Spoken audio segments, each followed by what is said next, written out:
I live in a pretty ordinary suburb, the kind of place where every day feels like the last, the same commute through the same intersections, the same trip to the same grocery store, the same evening light in the windows of houses just like mine.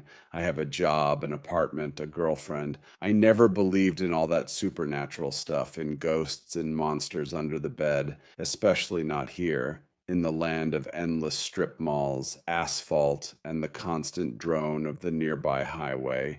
It all seemed like such a distant, almost childish fairy tale until that night. It turned everything upside down. It made me question reality itself and wonder what exactly is hiding in that darkness that begins right past the streetlight. It all started with a stupid fight with my girlfriend Sarah. We didn't yell, just let the built up tension spill out in quiet, sharp phrases. I desperately needed to be alone, to breathe air that wasn't thick with that heavy silence.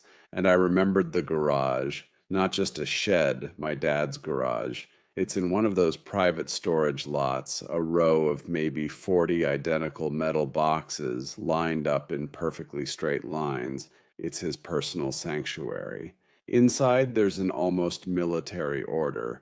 Every tool on its place on the pegboard, jars of nuts and bolts labeled in neat handwriting. Even the rags are folded in a pile.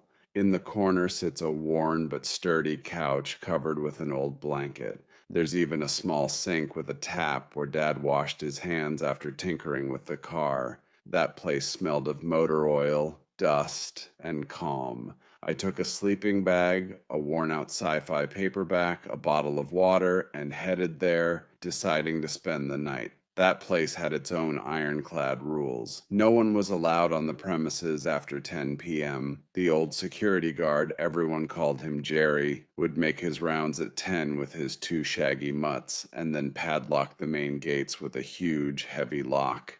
The crowd was a mix. Gray haired men spending hours hunched over the engines of their classic Chevys, younger guys changing oil pans, sometimes noisy groups of teenagers looking for a place to be alone. But that night, that Saturday, it seemed like everyone had left. I was completely alone. The silence, broken only by the distant highway, was almost tangible. I stretched out on the couch in my sleeping bag, reading, but the words blurred before my eyes. Around 11, I heard the familiar sounds. Jerry's heavy footsteps, the jingle of his key ring, the muffled barking of his dogs fading toward the shack. I turned off the desk lamp, and pleasant darkness enveloped me. I was already drifting off to sleep, the boundary between reality and dream thinning to a hair. And then closer to midnight, something else began.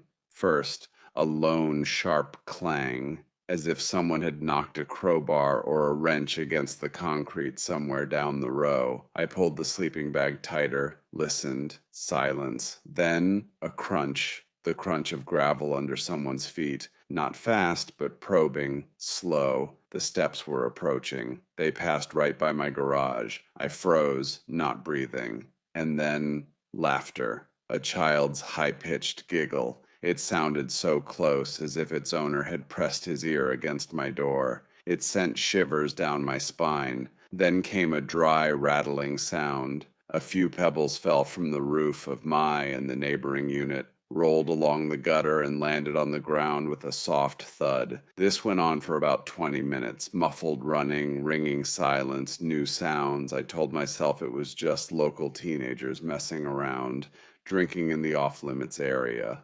A logical explanation, but something inside, some ancient instinct, was already starting to sound a quiet, persistent alarm.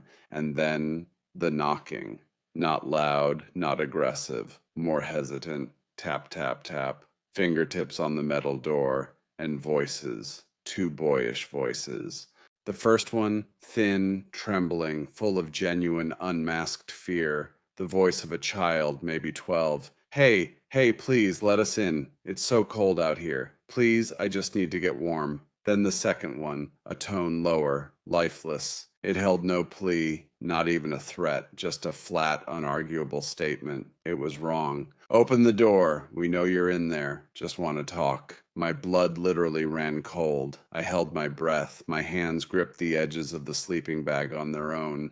The first voice again, now cracking with panic, breaking through the whisper. Please, you have to help. He won't let me go. He's not. His words were cut off, abruptly, roughly, replaced by a wet, gurgling rasp, the sound a person makes when their breath is cut off, when their throat is constricted, the sound of choking. The second voice didn't change its tone. It was calm, like ice, and it came from right under the door crack as if the speaker had lain down on the cold concrete.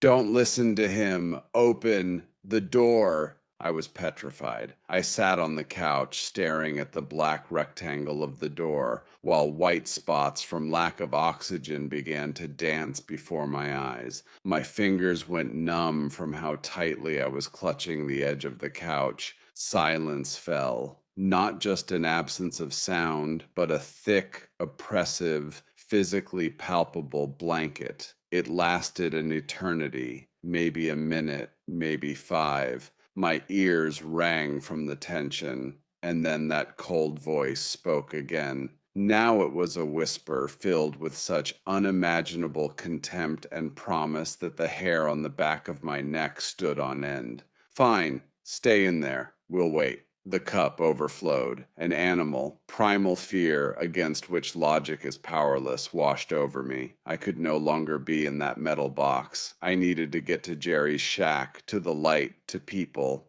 On one desperate, convulsive breath, I jerked off the couch. My fingers found the cold iron bolt. I pulled it, shoved the heavy door with my shoulder, and tumbled out into the icy night. And I literally ran into him. A boy, about 12. He stood with his back against the wall, right opposite the exit, as if waiting. His clothes, a once blue hoodie and jeans, hung on him in tatters, as if after an encounter with a chainsaw, but the clothes were the least of it. His neck, the left side of his neck was simply torn out. I couldn't see blood in the dark, but I saw a dark, wet hollow, shreds of tissue, and something whitish, vaguely resembling a vertebra. On his arms and ankles gaped deep, ragged wounds, their edges unnaturally jagged. His left cheek hung loose, exposing his cheekbone in a row of upper teeth in a ghastly, inhuman grin. His whole face was scratched, covered in dirt and dark smears. But his eyes, they were huge with terror. Pure, unchildlike, all-consuming terror. He looked straight at me, and his torn lips, moving with difficulty, wheezed out a single word, slick with saliva and blood. Run.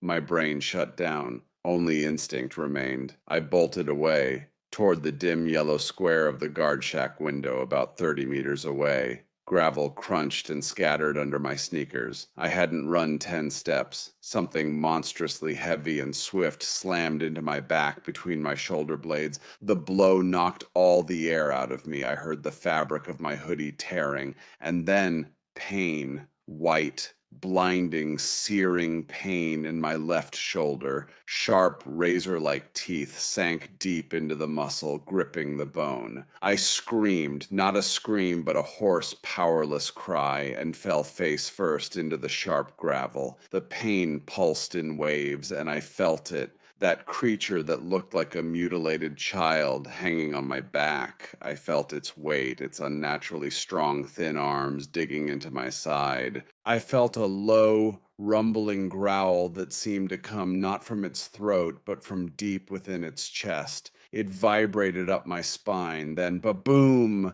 A rolling, deafening gunshot blast tore through the night's surface. The sound hit my eardrums. Jerry's rough, hoarse voice roared, "Get off him, you freak!"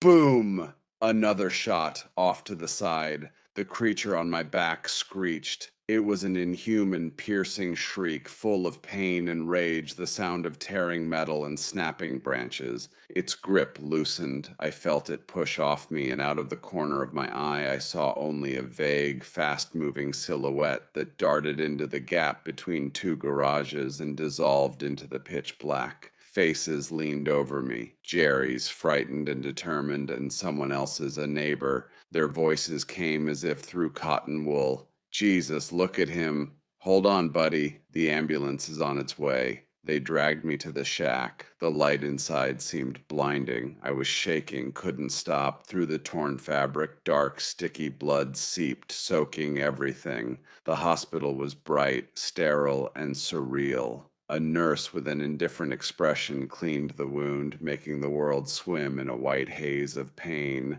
Then a burning anesthetic shot, the sensation of a needle sliding through skin and thread pulling the edges of my flesh together. The doctor, a young guy, shook his head, examining the bite under the lamplight. "Big dog?" he asked, glancing at my pale face reflected in the medicine cabinet. I lied. My voice sounded foreign.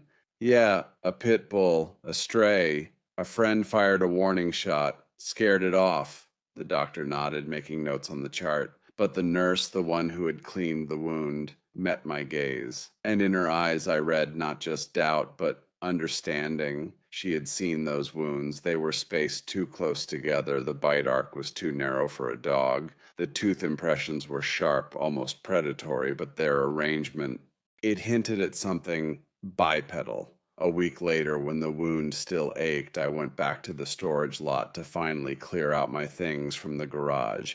Jerry was smoking by his shack. Seeing me, he sighed heavily and motioned me over. His hands shook as he flicked the lighter. "You ain't the first," he exhaled, tapping off ash. His voice was hollow, tired. "About 10 years back, a similar thing. They said it was a pack of wild dogs back then. Found a homeless guy, but..." He fell silent, and his gaze drifted to the far end of the row where the shadows were the thickest.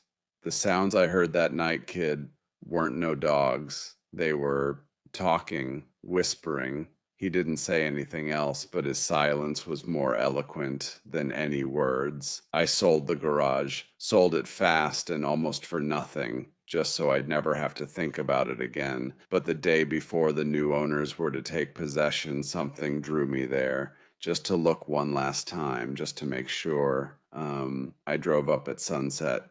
The main garage door was slightly ajar, just a couple of centimeters.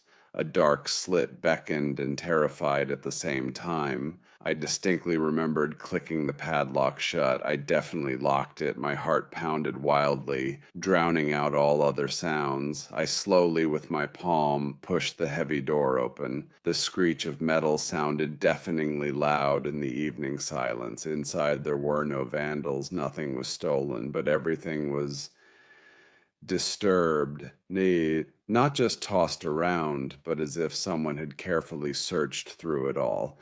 My dad's toolbox wasn't just knocked over, it looked like it had exploded from within. Screwdrivers and wrenches fanned out across the floor. The couch wasn't just moved, its upholstery was slit open with long, neat cuts, and chunks of foam were scattered everywhere like entrails, and in the thick layer of dust covering the concrete floor, footprints, fresh, damp with recent mud, small, neat, the footprints of a child's bare foot. They led from the door into the depths of the garage to the far wall, and there they stopped. I didn't check where they went next. I just stepped back, slowly closed the door, and never went back again. The scars on my shoulder healed, leaving an ugly, star-shaped ridge. The physical pain is gone. But sometimes in the quietest hours, when the night outside the window becomes dense and absolute,